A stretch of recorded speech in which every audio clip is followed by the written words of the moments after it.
Both of you had just mentioned the economy and the important role that China can play in managing the global economic crisis or helping with that. So let's turn to this issue right now.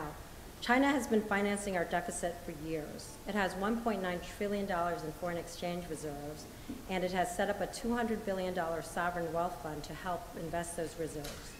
Many Chinese companies also have a lot of money, but some efforts by China to invest in U.S. companies here, like CNOOC's bid for Unicall in 2005, have run into trouble.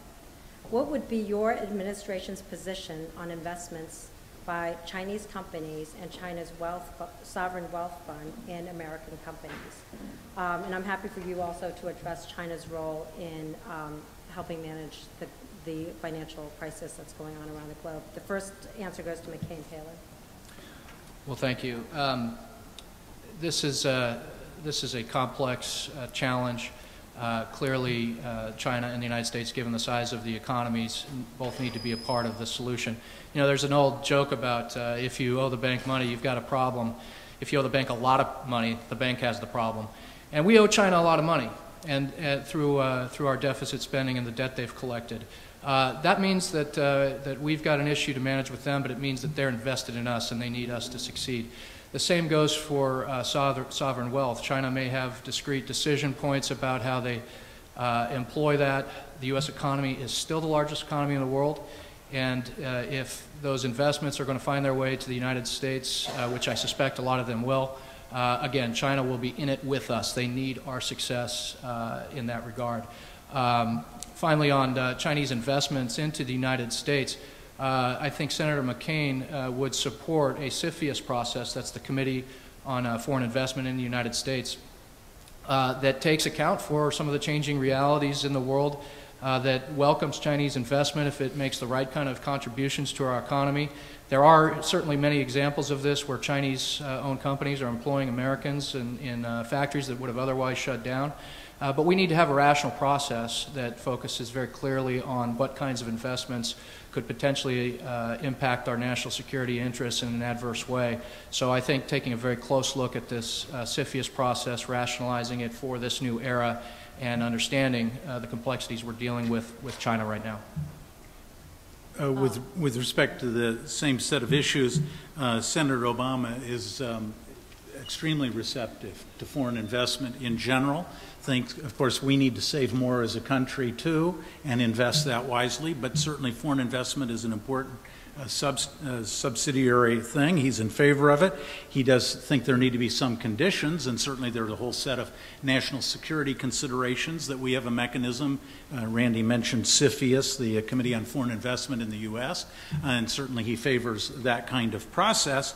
Also, I think more broadly speaking, I think this economic crisis shows where China can be very helpful, and I think Senator Obama is impressed with that. Certainly, China for a number of years has been the most rapidly growing export market for the United States, and so China is beginning now to increase its domestic demand, and its exports are still growing rapidly, to be sure, but trying to relatively increase domestic demand. That'll be good for U.S. Exports. Also, China is increasingly investing in the United States. I was just with 3 congressmen a few months back, and out of 8 congressmen and senators, 3 pointed to Chinese investment in their districts and their states as employment generators. So I think we have to look at the positive, keep in mind national security problems and certain investments, the CNOOC decision, understand why it was made, but I think that was basically a mistake.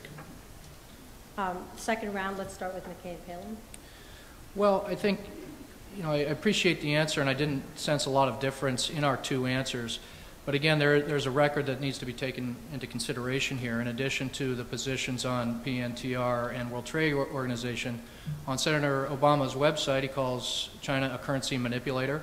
And last night during the debate, again repeated, China is a currency manipulator.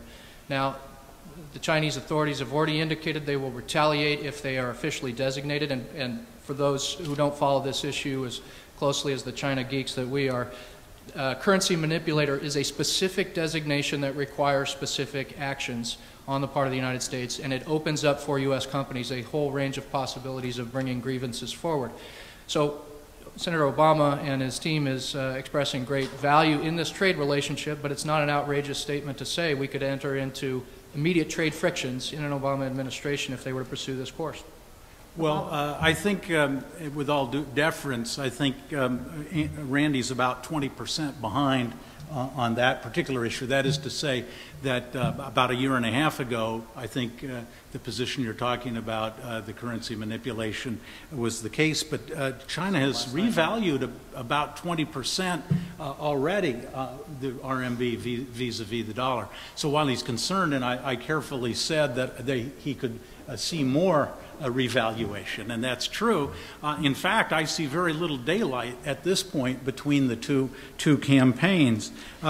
Just in terms of, do I have a little You have 30 seconds. Yeah, I would just say, as long as we're clarifying sort of vocabulary here, you said that Senator McCain believed in hedging as well as engagement. But if you go to his website, the first word, at least on the China section, the last time I looked, was we must hedge our relationship with China. So I think there's a very strong balance towards hedging, a sort of strategic suspicion, calling China a potential strategic competitor as opposed to just competitor. So there are some nuance on both the security side and the trade side, but certainly on the trade side, I see us as getting closer. Well, this is actually a good lead into my next question. China's phenomenal economic growth is part of a bigger trend that is defining the 21st century, its rise as a global power. China is already the world's third largest trading nation and America's #2 trading partner. Its military budget is growing at double digits every year. And China is becoming more assertive on the diplomatic front, on everything from North Korea to Iran. The first question for Obama-Biden: how would your administration deal with China's rise? Specifically, how would you balance cooperation and competition with an ascendant China, especially on issues like Iran and Sudan, where China has not been so cooperative? And with China taking a higher profile in Asia, what should be the United States mission in the region under an Obama administration? Well, by my count, Kathy, there were about 4 questions stuffed into that, so I'll do my best. First of all, let me just say that I think when we're talking about Senator Obama and his view is a sort of realistic view that takes into account the world has both hard power and what we might call soft power and economic power, and that intelligent leadership involves sort of the orchestration of this repertoire of power. And so I think I would feel, looking at the McCain campaign, there's a little too much emphasis on the hard power and not enough on the economic and intellectual cultural fronts. But we would search for using a balanced approach to China in terms of power. In terms of what China's doing, it's true that their military budget since 1990 has been growing at double digits for all but 1 year. It wouldn't be accurate to say that we weren't concerned about that. On the other hand, I think you have to realize why that's happening. And China's overall economy has been growing at 10% a year. They've been having rapidly inflating wage costs and so on. So it's a complicated story, but certainly China's getting more military capability even as it shrinks its force size. And Obama is committed to being second to none in terms of military power in Asia. In terms of how to deal with rising power, I think he'd put a lot more emphasis on multilateral. What's been notable with the current Bush administration until very recently, not much interest in a multilateral behavior or organizations in Asia. Also, I think at the same time we have a cold, sober look at China's military power and human rights. We have to recognize they've been helpful to us in North Korea. And I think it's fair to say that Senator McCain is very skeptical and not supportive of his own president's recent agreement with North Korea. And I think we'd all agree China's been very helpful there. McCain-Palin. Thank you. Well, I just have to very quickly return to the currency. If I'm 20% behind, then 80% of it happened since last night, because Senator Obama last night called China a currency manipulator in the debate. I also find it interesting, this point about Senator McCain not backing his own president on North Korea. This is true.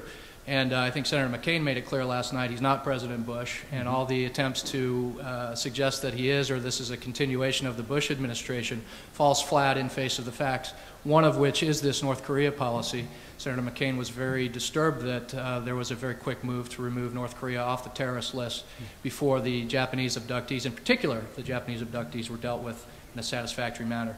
But look, on this issue of China as a rising power, as I said, Senator McCain understands that it's a mix of engagement and hedging. And you don't have to take him at his word. You can look at his record, his support for expanding trade, for PNTR, for WTO, for work with China in a variety of international problem solving